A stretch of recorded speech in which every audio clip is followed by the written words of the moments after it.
मानवजातीच्या परम कल्याणासाठी तसेच राम राज्याच्या स्थापनेसाठी कार्यरत सनातन संस्थेचे संस्थापक सच्चिदानंद परब्रह्म डॉक्टर जयंत बाळाजी आठवले यांचा 83वा जन्मोत्सव आणि सनातन संस्थेचे रौप्य महोत्सवी वर्ष या निमित्ताने फोंडा गोवा येथे 17 ते 19 मे या कालावधीत सनातन राष्ट्र शंखनाद महोत्सव आयोजित करण्यात आला आहे। फार्मागुडी फोंडा येथील गोवा अभियांत्रिकी महाविद्यालयाच्या मैदानावर हा महोत्सव होत आहे। या महोत्सवासाठी अमरावती जिल्ह्यातून सनातन संस्थेचे शेकडो साधक, हिंदू धर्मप्रेमी आणि हिंदुत्वनिष्ठ यांनी सनातन राष्ट्राचा जयघोष करत वाहन, बस, रेल्वे व विमानाद्वारे गोव्याकडे प्रयाण केले। यावेळी हिंदुत्वनिष्ठांनी भगव्या टोप्या परिधान केल्या होत्या। तसेच वाहनांवर लावलेल्या भगव्या ध्वजांमुळे वातावरणात चैतन्य पसरले होते।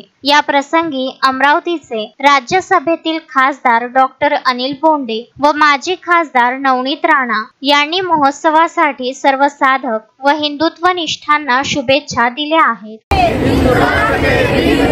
कौन चले रे कौन चले, हिंदू राष्ट्र के वीर चले, लाना होगा हिंदू राष्ट्र लाना होगा, लाना होगा हिंदू राष्ट्र लाना होगा हिंदू राष्ट्र लाना होगा। Vidarbha news bureau, Amravati.